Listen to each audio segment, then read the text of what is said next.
Hello friends, आज हम बात करने जा रहे हैं फ्रक्टोज। हमारा कार्बोहाइड्रेट की यूनिट चल रही थी बीएससी फर्स्ट, जो सेकंड सेमेस्टर है उसकी फर्स्ट यूनिट चल रही थी कार्बोहाइड्रेट की। क्या होता है, इंट्रोडक्शन ऑफ कार्बोहाइड्रेट। कार्बोहाइड्रेट में अपन ने कार्बोहाइड्रेट पढ़ लिया था कि कार्बोहाइड्रेट होता क्या है, उसकी डेफिनेशन, उसकी प्रॉपर्टीज़ पढ़ ली थी। फिर उसके बाद सेकंड क्लास में ग्लूकोज भी अपन ने कर लिया था कि ग्लूकोज क्या होता है, उसका फॉर्मूला क्या होता है और ये किन किन में पाया जाता है, इसकी रिएक्शन किससे होगी, वो अपन ने कर लिया था। अब आज देखेंगे फ्रक्टोज, इसी यूनिट का कार्बोहाइड्रेट का पार्ट है। ठीक है, फ्रक्टोज होता क्या है, उसकी क्या क्या प्रॉपर्टीज़ होती है, वो किन से रिएक्शंस करता है। ठीक है, देखते हैं।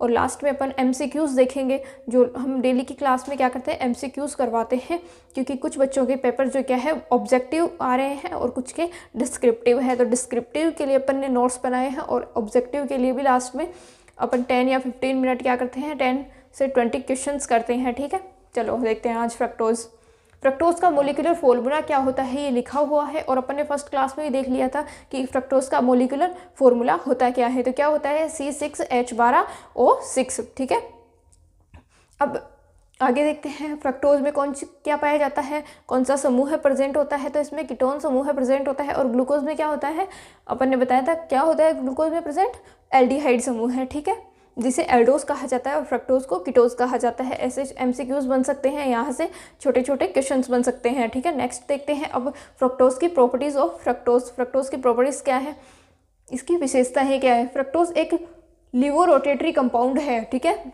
फ्रक्टोज क्या है, एक लीवो रोटेटरी कंपाउंड है तथा यह सभी शुगर्स की तुलना में अत्यधिक विलय होता है। जो शुगर्स होती है वो क्या होती है, आसानी से विलय नहीं होती कुछ शुगर्स, और सबसे ज़्यादा जो विलय होने वाली शुगर है वो कौन सी है, फ्रक्टोज शुगर है। ठीक है, तथा यह एक रिड्यूसिंग शुगर है। अपन ने रिड्यूसिंग और नॉन रिड्यूसिंग के बारे में पढ़ा था, तो ये कौन सी शुगर है, रिड्यूसिंग शुगर। नेक्स्ट क्या है, इसके निम्न गुण, तथा इसे लिवियोलोज भी कहा जाता है। इसे क्या कहा जाता है, लिवियोलोज कहा जाता है। तथा इसके निम्न प्रॉपर्टीज, अभी इनकी रिएक्शन इसकी रिएक्शन किस किस से करवाएंगे तो क्या क्या बनेगा ये देखते हैं। फर्स्ट अपन रिएक्शन करवाते हैं ऑक्सीडेशन। अब फ्रक्टोज का क्या करवाएंगे, ऑक्सीडेशन करवाएंगे। ऑक्सीडेशन ऑक्सीजन की उपस्थिति में रिएक्शन करवाएंगे, तो देखते हैं क्या बनता है। फ्रक्टोज ब्रोमाइन वाटर के साथ कोई रिएक्शन नहीं करता। जो फ्रक्टोज है आपका ब्रोमाइन वाटर के साथ कोई रिएक्शन नहीं करता। तो अब क्या करेंगे इसका, तो देखते हैं। परंतु यह सांद्र HNO3 के साथ क्रिया करके क्या बनाता है, ग्लाइकोलिक एसिड बना लेता है। जो ये सांद्र, आपको इंग्लिश में बोल सकते हैं कंसनट्रेट, HNO3 के साथ जब रिएक्शन करता है तो क्या बनाता है, ग्लाइकोलिक एसिड बनाता है। वह टार्ट्रिक एसिड का मिश्रण बनाता है और एक और क्या बना लेता है, टार्ट्रिक एसिड बना लेता है। पहले क्या बनाएगा, ग्लूकोनोइक एसिड और फिर टार्ट्रिक एसिड। अब इसकी रिएक्शन देखते हैं। इसकी रिएक्शन करवा दी फ्रक्टोज को। फ्रक्टोज की रिएक्शन किससे करवा दी, ऑक्सीजन की उपस्थिति में सांद्र HNO3 से रिएक्शन करवा दी। तो क्या बन जाएगा, अपन ने अभी बताया क्या बन जाएगा, ग्लाइकोलिक एसिड और टार्ट्रिक एसिड बन रहा है। अब ऑक्सीडेशन कंप्लीट हो गया। ऑक्सीडेशन में बस इतना ही करवाना है कि ये क्या होगा, ब्रोमीन के साथ, जो ब्रोमाइन वाटर है उसके साथ रिएक्शन नहीं करेगा तो किसके साथ करवा देंगे, सांद्र HNO3 के सांद्र HNO3 के साथ रिएक्शन करवा देंगे। तो क्या बन जाएगा, ये बन जाएगा ग्लाइकोलिक एसिड और टार्ट्रिक एसिड बन जाएगा। ठीक है, अब नेक्स्ट देखते हैं। नेक्स्ट क्या करवाया आपने, रिडक्शन करवाया है। पहले ऑक्सीडेशन हो गया ऑक्सीजन की उपस्थिति में, अब हाइड्रोजन के साथ रिएक्शन करवाएंगे, क्या रिडक्शन करवाएंगे। ऑक्सीडेशन रिडक्शन आपने पढ़ा। अब देखते हैं अपन रिडक्शन क्या करवाएगा। रिडक्शन में देखते हैं, रिडक्शन करवाने पर जब रिडक्शन करवाया जाता है तो डी ग्लाइसिटल और डी मैनिटोल का फॉर्मेशन करता है या मिक्सचर बनाता है इनका। अब इसकी रिएक्शन करवा देंगे, किससे करवा देंगे, फ्रक्टोज की करवा देंगे। फ्रक्टोज का क्या करवा देंगे, रिडक्शन करवा देंगे। रिडक्शन किसकी उपस्थिति में करवाएंगे, NaBH4 की उपस्थिति में करवा देंगे। तो क्या बन जाएगा, डी ग्लाइसिटल और डी मैनिटल बन जाएगा। ठीक है, नेक्स्ट देखते हैं फर्मेंटेशन। अब फर्मेंटेशन तो आपने देखा होगा, जब पहले भी 9th-10th में पढ़ा होगा। फिर फर्मेंटेशन क्या होता है, ठीक है, तो फर्मेंटेशन के बारे में देखते हैं अपन। फर्मेंटेशन को हिंदी में किण्वन भी बोलते हैं।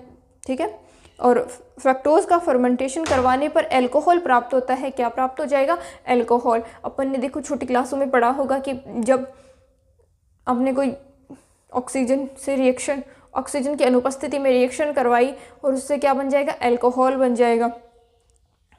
जो छोटी क्लासों में पढ़ा होगा कि जो को एक मटके में डाल के ज़मीन के अंदर रख दिया है पैक वैक करके, फिर उससे 10 से 15 दिनों के बाद देखते हैं क्या बन जाएगा उसके अंदर, अल्कोहल बन जाएगी। जब उसके और ईस्ट पाउडर डाल देंगे तो क्या बन जाएगी, अल्कोहल बन जाएगी। ठीक है, तो यही वो प्रोसेस होती है। और इसमें भी फ्रक्टोज की रिएक्शन किससे करवाए देंगे, फ्रक्टोज का फर्मेंटेशन करवाने पर अल्कोहल और CO2 बन जाएगी। CO2 यहाँ क्योंकि ऑक्सीजन अनुपस्थित है तो एक क्या होगी, जब ऑक्सीजन अब्सेंट होगी तो CO2 प्रेजेंट होगी वहाँ। अब नेक्स्ट कल का टॉपिक हम क्या करेंगे, एपिमर्स एंड एपिमराइजेशन करेंगे। आज का टॉपिक यहीं कंप्लीट करते हैं और अब क्वेश्चन MCQs देखते हैं जो आपके ऑब्जेक्टिव पेपर में आएंगे। ठीक है, और डिस्क्रिप्टिव में आपका अगर फ्रक्टोज आता है तो उसके बारे में आप लिख सकते हो।